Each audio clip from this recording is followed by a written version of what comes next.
Good evening, everybody, or good day. Doesn't matter. Just welcome to our new review. So this is the DioField Chronicle. I was playing on PS5 console, so we can check that. Good games that come out of nowhere are always welcome. We had the opportunity to test the demo of the Dio Chronicles that were great optimism that the final product will be as good as surprising as the announcement and the first images and video of the game could indicate. Now having finally played the final version of the game, I can confidentially say that we are not only lives up to the expectations I had before. I got in touch with it anyway. It managed to prove that the few worries the demo had left were unfolded. What we have here is a great mix of the RPG and the RTS that delivers a great story and a challenging combat system pleasing fans of both genres. The game revolves around Andreas, a young merchant who, along with Fedred, are surviving an attack on his village, ends up with a failing defense on one of his friends who ends up with being murdered, then pledging to do everything possible to protect its people. Andreas, Freded, and IZR, another childhood friend of the two, end up joining a Smile Elite unit under the command of the Duke Hunter that becomes known as the Blue Foxes, thanks to the color adopted by the group and the efficiency and speed which they manage to solve their missions. While the story begins with just the three of them taking care of small missions, eventually you will grow to include a very rich and varied cast of the characters. The snobbing and efficient Meg, Walkane, and the horrible archer Isakrian complete the main quarter along with Andreas and Freded, but even the secondary characters such as Lorraine, Hand, Secretary, or Warriors are recruited the same mission progress, greatly enrich the experience. This is important because despite initially seeming that the characters would serve more as tools to advance the plot, each of them will demonstrate over time own goals and agenda, with their own personalities and goals at times conflicting. This makes for an air of tension necessary advance to the story, especially given the path to story it takes. At its core, the DioField Chronicles is a story about political intrigue, just like the Final Fantasy Tactics or Tactics Ogre. The Blue Foxes play an exceptionally important role in the course of the story, as it through their actions, which begin with the simple investigation of small acts of violence and smuggling in the central region of the Kingdom Aletane, that our entire conspiracy is uncovered. While in the beginning they really seem like mere pawns, little by little each one of them will their ringbomb developed and their desires or goals better built. The fact that from the start it's clear that they are not mere blind followers of Duke Hunter, but challengers capable of making their own decision is very important and very welcome. In addition, side missions focused on the characters also help to explore more background of each one and give more richness to the relationships between them and especially between them and Andreas. Add to the fact that they are very beginning the true Scotian Empire, after winning the battle of contest against the Royal Alliance, decides to advance its desire to conquer the Aletarian, and the Blue Foxes also find themselves involved in the war to defend for your kingdom.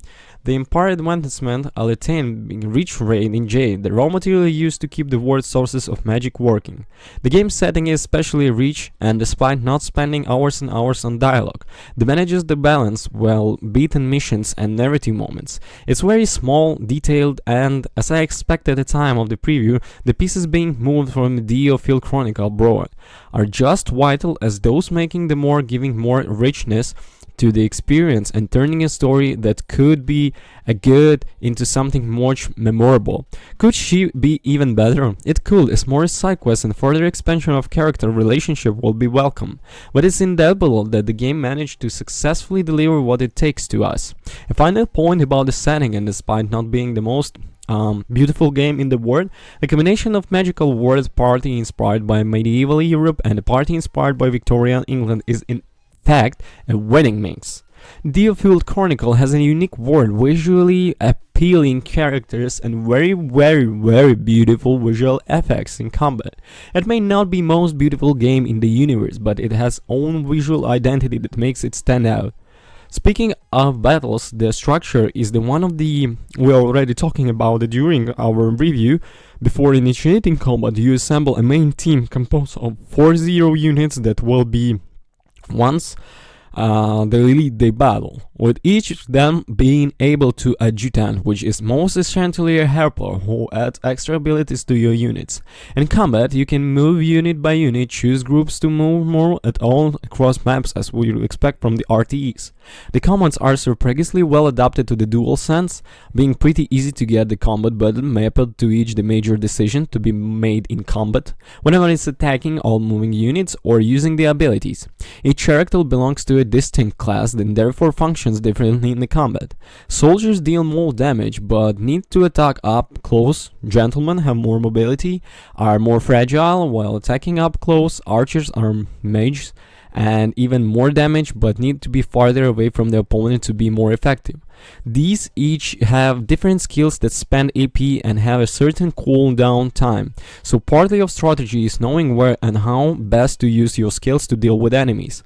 Also, contrary to what the demo seems to indicate, the game forces you to think strategically as it progresses and becomes more difficult, with the moments of positioning of units being fundamental to surviving unit during the mission. Part of the difficulty comes off the fact, after a certain point, enemies start attacking you in large groups, making you need to learn how to use their terrain and attack patterns to heal each mission. Furthermore, its resources are finite, including AP invocations through the MP, and even the possibility to change the activate unit makes all through progressively more challenging. In no time that games becomes unfair, but it's good to see that there is a challenge in the combat. Visually, the combat is also pretty cool, both in this use to skill, especially in the animations and summoning using Magnanimous orbs. Some of these summons inspired by the Final Fantasy, like a Bahamut himself, being the first are visual spectacle on their own, even in the animations are very short. Incidentally, despite being a considerably long game, most of the missions are quite short and usually involve defeating specific enemies or simply killing all opposite units. It's clearly a game designed to be consumed by all types of players, being accessible to new players or fans of the genre and being able to consume in the long DOS or small gaming sessions. Finally, it's also important to talk about the interesting progression system in the game. The Blue Foxes has a base load in the Sentinel Time, which is fully explorable on the foot as long as the player controls Andreas. It's something very similar and clearly inspired by Fire Emblem, the houses, but executed in a slightly different way, and it's up failing because it's quite simple with the right structure, but not too expensive.